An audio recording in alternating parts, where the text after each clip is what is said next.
Muito boa noite a todos que acompanham a gente aqui no Debate Geral. Hoje eu tenho a honra de entrevistar uma pessoa que, além de ser um homem digno, foi um herói, ele realmente fez algo extremamente importante em prol da sociedade. Hoje eu tenho o prazer de também conversar com a doutora Rúbia Alves e com o senhor Juliano Amaro. Tudo bem? Boa noite, como vocês estão? Boa noite, doutor. Tudo bem? Tudo bem. Prazer estar aqui de novo. Opa. Boa noite, doutor. Tudo bem? Tudo tranquilo? Tudo bem, Juliano? Como que tá as coisas? Agora que você, assim, é um herói, assim, eu tenho imenso prazer, de verdade, de falar, assim, com o tão honrado eu estou hoje de estar aqui com você, porque pelo que eu acompanhei, pelo que você fez, assim, me deixou muito feliz. Eu sei que é muito difícil o fato de tomar uma atitude no momento, né, que você tomou, e eu creio assim que você tomou a atitude certa, com hombridade e realmente. Você poderia contar um pouco hoje para a gente como que aconteceu, como ocorreu? Eu sei que quem está em casa com certeza está ansioso para saber, tem interesse, muita gente me perguntou, e eu falei assim, calma, eu vou falar com o Juliano para poder passar para vocês. E melhor do que ninguém, o Juliano, e aqui a doutora também, a doutora Rúbia, que está acompanhando o caso, que está lado a lado com o Juliano, também vai falar um pouco a respeito dos direitos trabalhistas para poder auxiliar. Juliano, você poderia me falar um pouco o que aconteceu, como ocorreu, como você está se sentindo? Bom, o acidente ele ocorreu no dia 1/2, né? Por volta das 23h40. Eu estava na guarita do prédio, no meu horário de jantar, e eu escutei um estrondo e crianças gritando, né? De imediato eu levantei e observei o acidente, né? E um acidente assim muito sério, um capotamento, um carro capotando várias vezes, né? E a minha maior preocupação foram aquelas crianças gritando, né? Eu tenho filhos também, e automaticamente eu larguei tudo na guarita, né? Com o tag eu fui até o acidente. O primeiro carro que eu fui foi o carro das crianças, e graças a Deus esse carro não foi atingido, né? O carro passou sobre o carro deles e capotou. Em seguida eu fui no carro capotado, onde havia uma vítima, né? No entanto, eu tenho curso de primeiros socorros, eu fiz esse curso no Corpo de Bombeiros, né? E aprendi o básico para poder ajudar esse tipo de vítima. Então, assim, de primeiro início a gente faz uma análise de risco, né, de toda a área, se eu posso estar ajudando ou se eu vou prejudicar tanto eu quanto o acidentado. Então eu vi que não havia nenhum perigo, mas que eu tinha que estar observando o estado físico da vítima, né? Então eu entrei dentro do carro, né, e não consegui achar a vítima. Eu saí do carro novamente e entrei por trás, quebrei o vidro traseiro do carro, entrei por trás, achei a vítima. Ela estava numa posição muito indelicada sobre o pescoço dela e tinha algo acontecendo no rosto dela que poderia causar algum dano no pulmão dela. Então, de imediato, eu estabilizei o pescoço dela, coloquei ele numa posição um pouco mais confortável e pedi para solicitar o socorro. De imediato foi chamado o Corpo de Bombeiro, né? Mas eu pedi também para estar ligando para o SAMU para mim conversar com uma médica e explicar a situação para a médica, né? De imediato ela me atendeu, eu expliquei o estado físico da pessoa. No entanto, ele estava desacordado, né? Eu fiz algumas manobras que ele acordou, né? Ele retomou a consciência, mas ele estava bastante alterado, né? Nisso eu fiquei com ele encarcerado dentro do veículo, né, até chegar o socorro. Demorou mais ou menos, em média, acho que uns 8, 10 minutos, já chegou a primeira viatura do bombeiro. Me identifiquei como socorrista e o bombeiro perguntou se eu poderia ajudar a ficar lá dentro do carro, como eu estava segurando a vítima, né? E aí foi feito todo o processo de cortar o carro para poder retirar a vítima e levá-la até a ambulância. Juliano, o que eu achei mais estranho nessa notícia não é o fato de você não ter sido premiado, de ter recebido alguma gratificação, mas foi o fato de quando você, no dia seguinte, parece que o responsável da empresa de segurança, na onde você trabalha, te deu duas opções, né? Ele falou assim, ou pede demissão ou será demitido por justa causa. Isso realmente aconteceu? Se realmente aconteceu, você sentiu? Qual foi o sentimento que você sentiu? E depois eu gostaria de saber da doutora Rúbia se é certo o que a empresa fez, se isso daí gera algum direito para o nosso entrevistado. E eu queria entender um pouco de você, Juliano, como que foi esse sentimento diante de você chegar, né, no dia seguinte achando que você ia ser premiado, não falo uma premiação financeira, mas uma premiação assim, mais com a questão de honra, pela coragem que você teve. E aí, no caso, foi ao contrário, né? Você teve uma notícia extremamente ruim. Como que foi esse sentimento, lidar com isso? Sim, no dia seguinte, Arthur, eu fui chamado na empresa, né? A minha supervisora ligou, pediu para mim comparecer na empresa para estar conversando com o gestor operacional da empresa, né?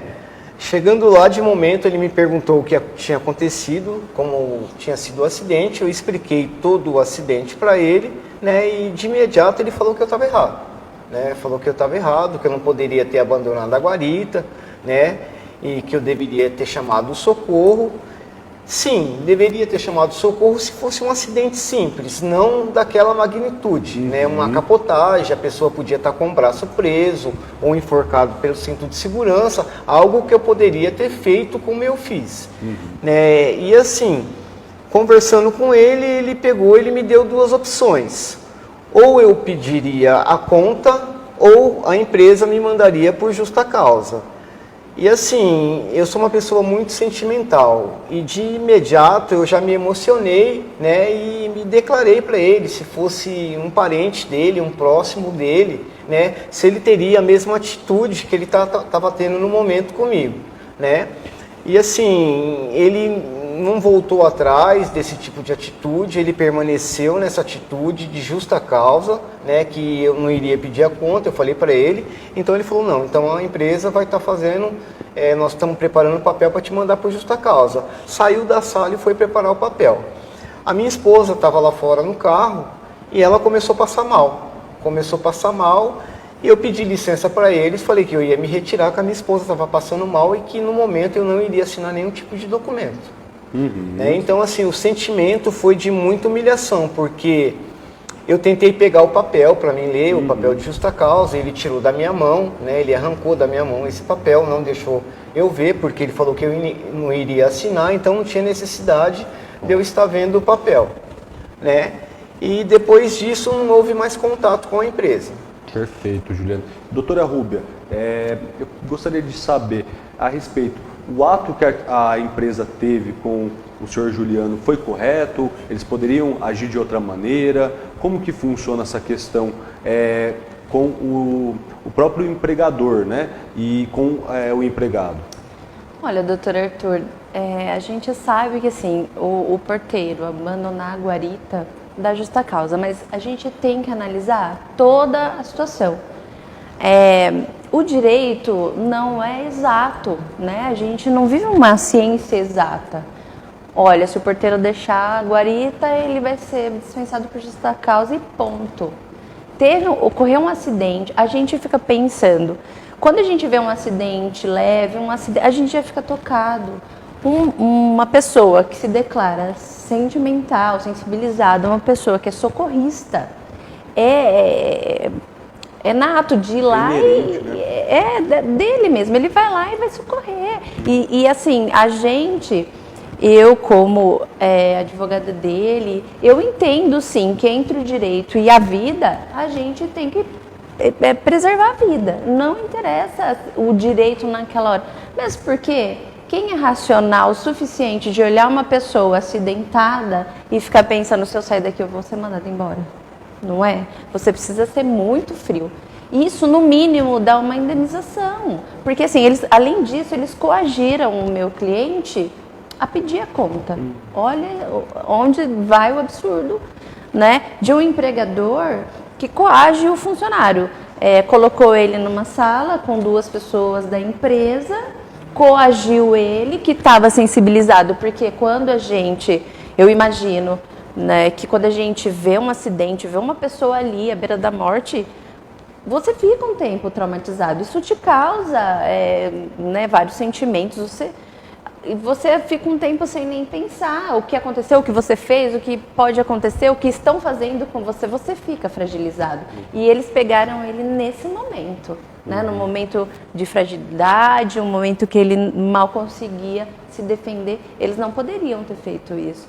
E aí, assim, não alegaram justa causa, né, no momento posterior, mas já configurou, né? Só deles fazerem isso, seria um assédio moral nesse momento, né? No momento que ele estava ali, que falaram ou você pede ou você vai ser mandado embora, isso é assédio moral, né? Não ofereceram uma ajuda, um tratamento, olha, Juliana está precisando, né, de uma assistência médica também, aquilo lá não foi fácil, não, só ele perdeu o emprego. Perfeito. Juliano, tira mais uma dúvida de quem está em casa, quem está assistindo.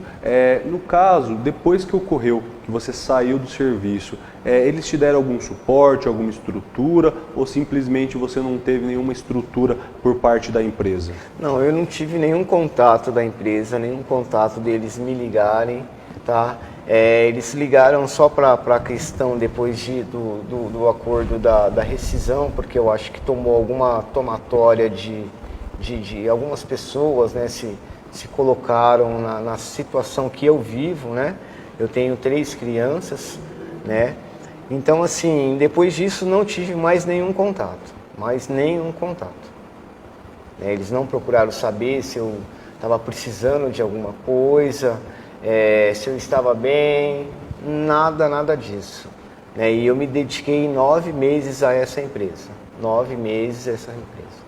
E eu também acompanhei que a empresa soltou algumas notas, né, a respeito do senhor como funcionário. Você acha que isso também violou um direito seu? Você acha que você se sentiu, assim, de certa forma, exposto pela mídia de uma maneira indevida, senhor Juliano? Não só eu, como a minha família inteira. Né? Como a minha família inteira, a gente tem uma cultura dentro da família, né? A gente é bem família, a gente é bem unido, tudo que a gente faz junto. Eu faço com os meus filhos, com a minha esposa, né? Então, assim, afetou demais. A minha esposa não tem ido trabalhar para ficar junto comigo, eu tenho ficado muito abalado. Hoje eu procurei um tratamento médico, procurei uma médica, comecei a tomar medicação, né?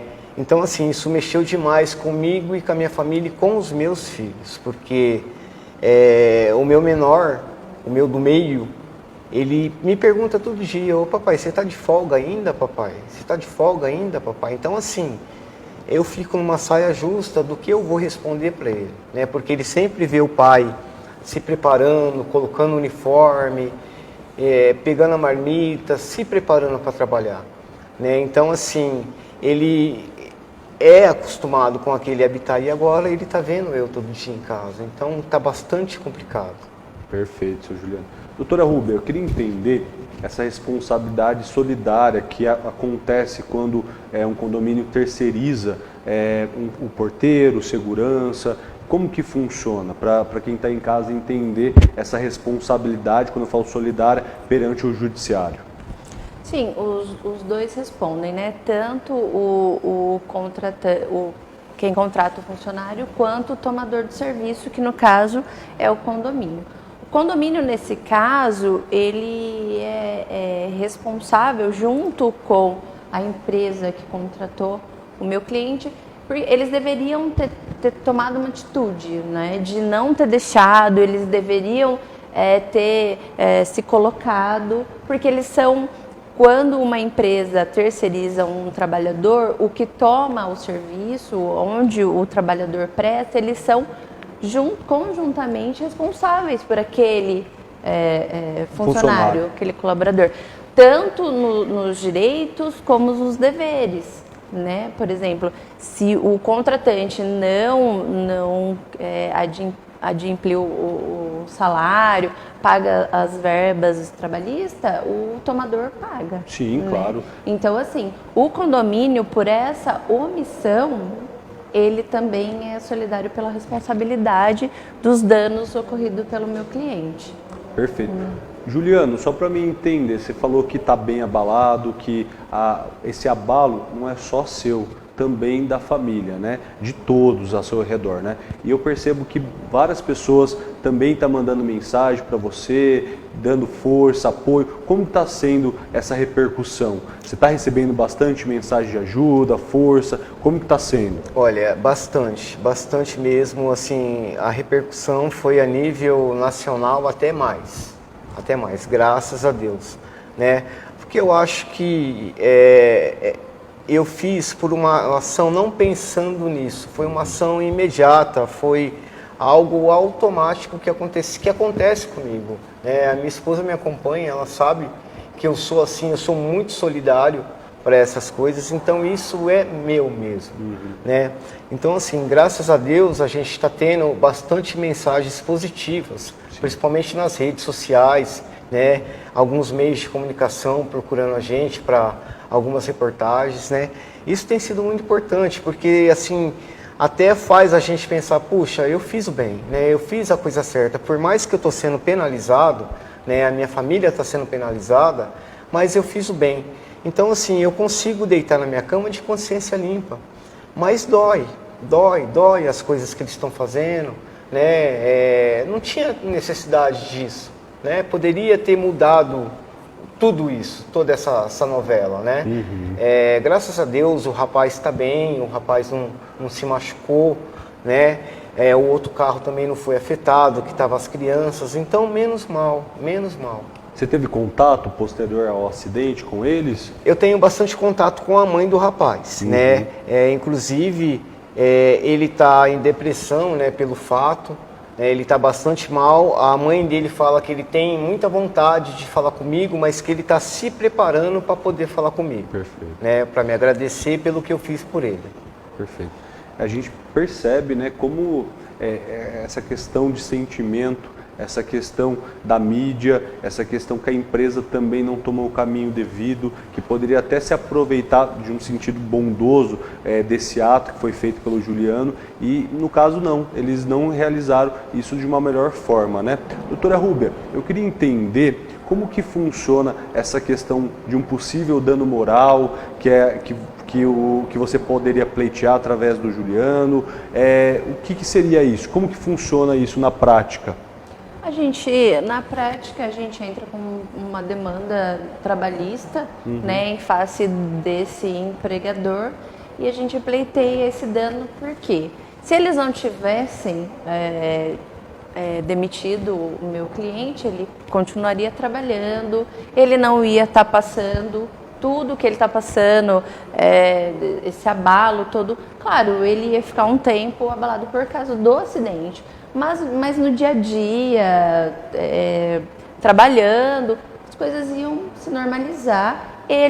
A gente não tem provas de que ele não era um bom funcionário, como foi divulgado, infelizmente, né? E aí isso gera mais dano, né? Porque assim, não pode se divulgar de jeito nenhum informação de colaborador, de jeito nenhum. Isso é até antiético, isso prejudica ele de ir arrumar outro emprego.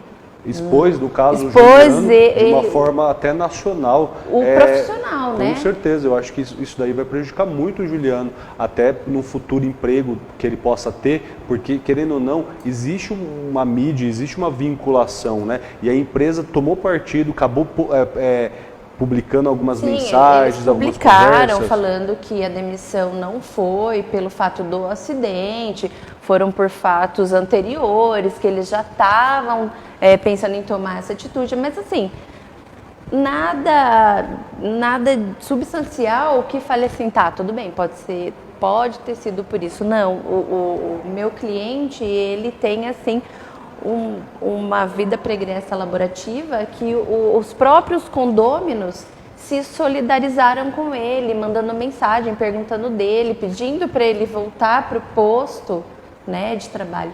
Então, assim, esse dano moral a gente pleiteia na Justiça do Trabalho em face desse empregador que causou dano com o funcionário. Juliano, o pessoal que mora no condomínio, é verdade que eles achavam que você se encontrava de férias, que você estava de licença, tinha saído, que foi uma surpresa quando realmente eles souberam do fato da demissão? Isso de fato foi verdade, porque assim, a gente demorou um pouco para tomar algum tipo de iniciativa, né? Infelizmente, logo depois dos acontecimentos, a gente se adoeceu, a gente pegou Covid, né? Então a gente ficou um pouco isolado de tudo isso. E um certo dia eu fui procurado por um meio de comunicação, né? Se eu poderia comentar o que tinha acontecido, se eu era o porteiro que tinha resgatado a vítima do acidente, né?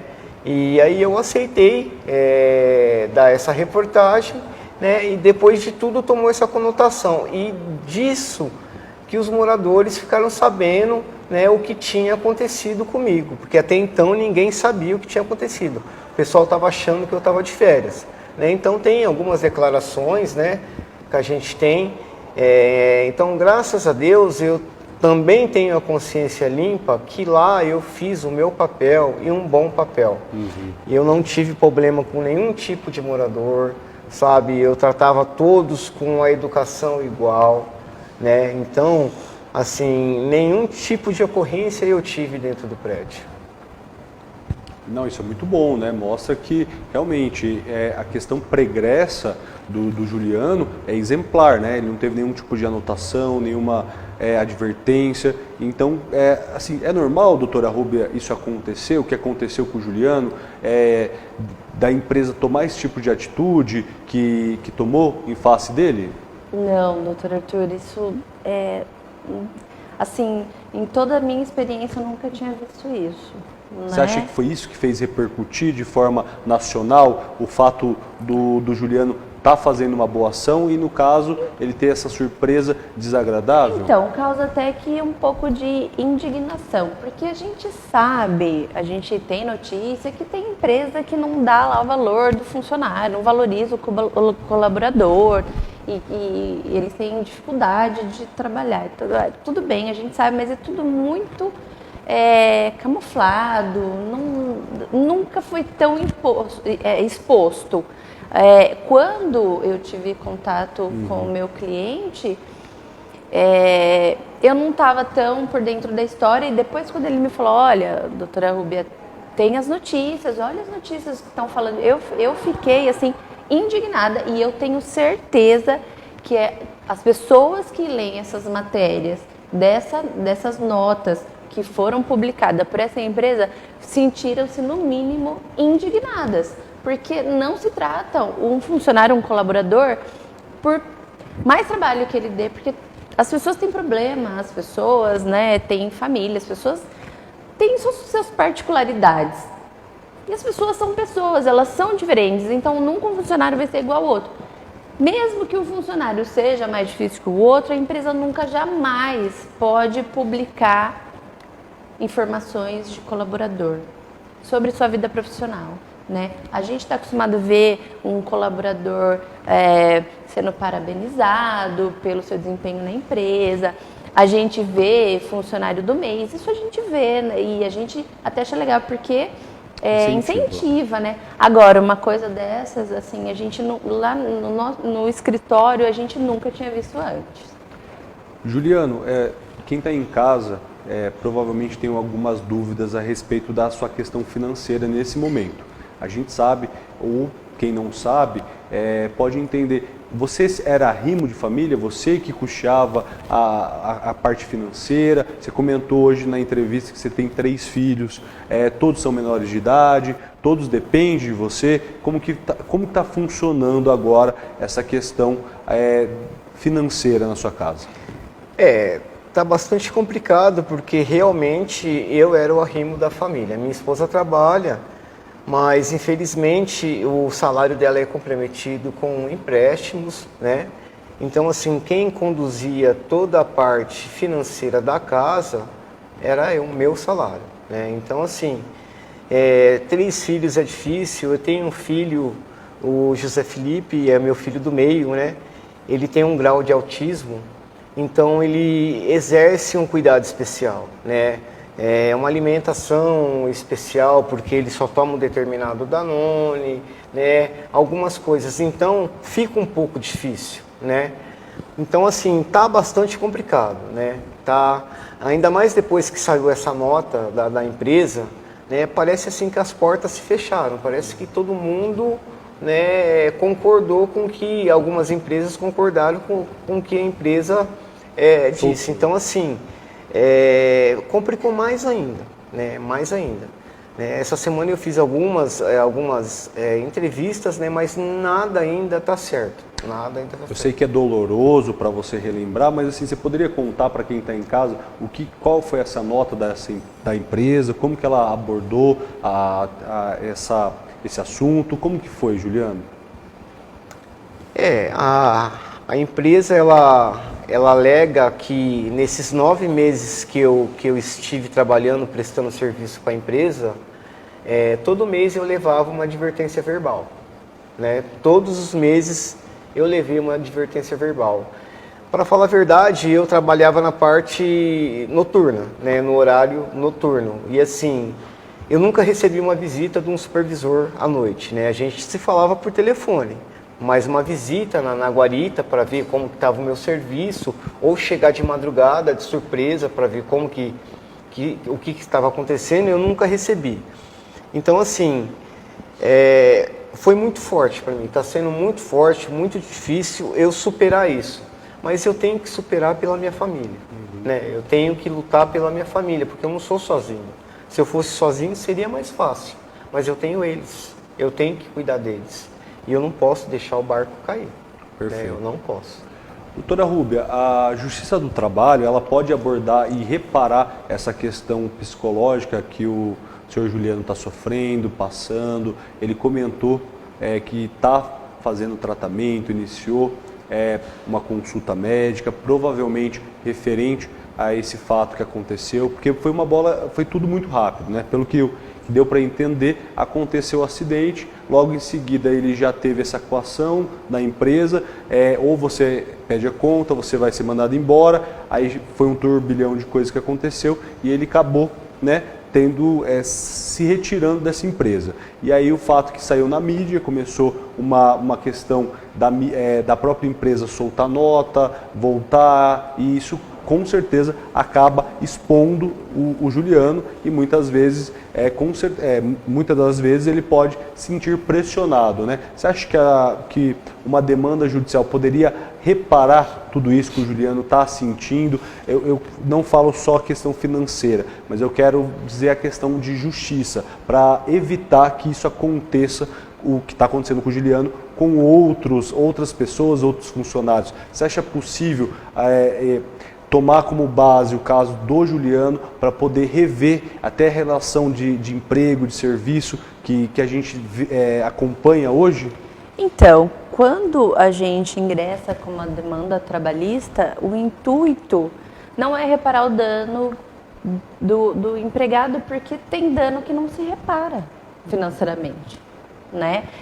O que ele está passando, eu acredito que assim, a gente não vai reparar integralmente nunca, porque quando você começa a desenvolver um transtorno por um fato de coação moral, você vai tratar isso por muito tempo.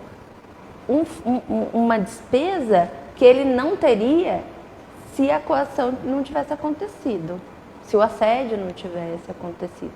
Quando a gente ingressa com uma demanda trabalhista, qual que é o nosso intuito? É dar como exemplo punitivo, né? Mostrar, publicizar que assim, não se faz isso, e se fizer isso, vai ter uma punição, né? As coisas não podem passar em branco ilesas. A gente não pode sair fazendo mal para as pessoas, causando dano para as pessoas, como se não tivesse um resultado, uma resultado disso. E nem normatizar, né, doutora? O fato do que aconteceu com o Juliano, não, né? Isso não pode. As empresas têm que olhar para isso e ver que assim, isso pode causar um dano para a empresa, ser ruim para a empresa, até para a imagem da empresa, né? Porque assim, será que se não tivesse acontecido o acidente, e ele fosse despedido e não tivesse uma nota dessa,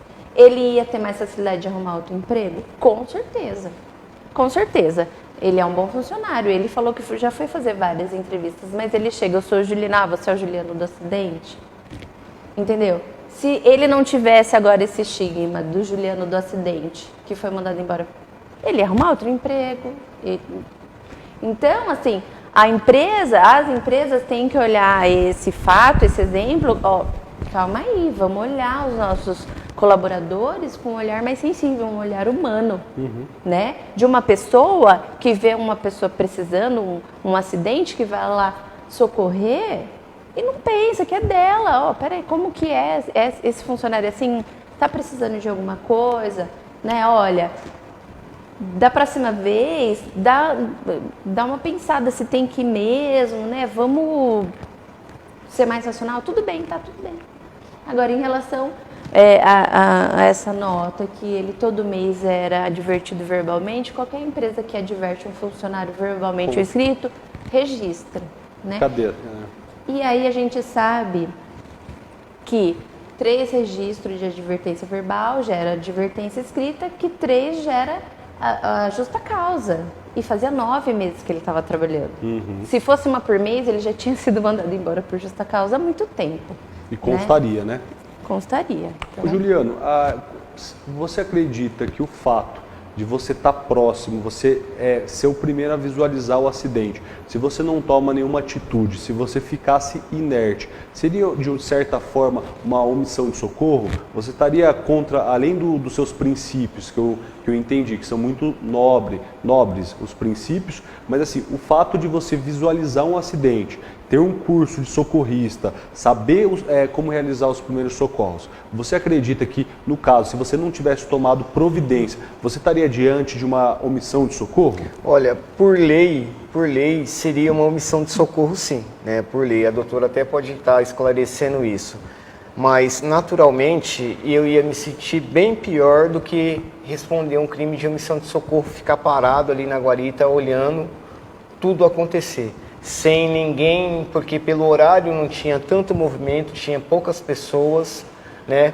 Eu fui o primeiro a chegar no local para socorrer a vítima, depois chegou mais algumas pessoas. Então, assim, o crime seria pior para mim, para minha pessoa, para minha concepção. Porque quando você faz o curso, mesmo que ele é um pequeno curso, é um curso preparatório, mas foi um curso no Corpo de Bombeiro, tá? Então é um curso mais intenso, né? Você tem um juramento, você presta um juramento ali para você poder salvar as pessoas, né? E não é uma coisa que você vai lá, é uma coisa escrita e fica ali, né? Você tem ensinamentos, você tem manobras que você pode ajudar uma pessoa. Uma pessoa engasgada no restaurante, você pode salvar ela. E se a pessoa do lado não souber? Você entendeu? Então, eu também queria até alertar que esse tipo de curso, para a população que aceita, seria importante. O bombeiro não faz mais, eu não sei por que parou de fazer, mas devia fazer mais. Sabe, porque isso é muito importante, isso daí pode ser uma ajuda, né? Às vezes uma pessoa que não sabe, ela pode atrapalhar, ela pode deixar a vítima um pouco no estado pior, mas quem entende um pouco o básico pode ajudar. Fornecer os primeiros socorros, Sim. né? E com certeza a atitude do Juliano foi assim de extrema necessidade. Porque ele estava contando para a gente, eu vi em algumas matérias, que a própria vítima que causou o acidente, né, ele estava inconsciente. E aí foi de extrema importância o Juliano, ele conseguir ter esse primeiro contato, realizar a abordagem, até porque parece que ele estava respirando, né, o próprio sangue, é isso mesmo, Juliano? Isso, como que foi? Você que estava lá, que viu, que acompanhou, como que foi? Você poderia descrever um pouco melhor? De primeiro momento eu entrei, o carro capotou, né, ele ficou com a porta do motorista para o lado de cima, né, eu entrei por cima e eu não achei ele dentro do veículo, né. Então eu saí do veículo, olhei do lado e não localizei ele também. Então eu fui por trás do carro, eu estava com uma lanterna tática, eu consegui quebrar o vidro traseiro. Quebrei o vidro traseiro e entrei por trás. Eu achei ele num posicionamento que ele estava com o pescoço para baixo e o corpo sobre o pescoço. E ele tinha um pequeno corte aqui atrás da orelha. E o caminho que o sangue estava fazendo, ele estava aspirando o sangue. Então, assim, desculpa até falar, mas você via bolinhas de respiração dele tá aspirando esse sangue. Então, assim, na minha concepção, ele podia ter uma parada respiratória, de estar aspirando o sangue, né, algo assim, se demorasse um pouco mais o socorro. Sim. Então, de imediato, eu consegui manobrar o pescoço dele, né, fazer o colete cervical com a minha mão e colocar ele numa posição um pouco mais confortável até chegar ao resgate avançado. Né? Então, foi isso que eu ajudei a vítima. Perfeito, Juliano. Eu gostaria imensamente de agradecer, fiquei muito feliz hoje em ter conhecido o senhor, poder saber do que aconteceu. A doutora Rúbia também explicou, ensinou um pouco, mostrou realmente assim, que está do seu lado, que tem a questão do direito também. Muitas vezes assim a gente sabe que o direito ele pode às vezes não reparar 100%, mas pelo menos minimizar essa dor de uma maneira financeira, talvez seja, é o que a gente espera. Quem está em casa com certeza ficou assim indignado com o que fizeram com você. Com certeza quem está em casa sabe de que mediante a situação foi muito... o senhor teve uma hombridade tão grande, porque assim, metade já teria parado, a outra metade não saberia nem como proceder os primeiros socorros. Então, com certeza, você teve um gesto nobre e eu gostaria muito de agradecer e parabenizar vocês essa noite por ceder um pouco do tempo de vocês e agradecer. Muito obrigado, viu? Obrigada, é um prazer estar aqui. Obrigado a você, doutor. Obrigado, Rúbia. Tá? Foi um prazer estar aqui com vocês. Eu que agradeço, muito obrigado. Eu quero que você acompanhe o Debate Iral toda segunda-feira, das 9h30 às 10h30, aqui no canal Marília. Até logo, tchau.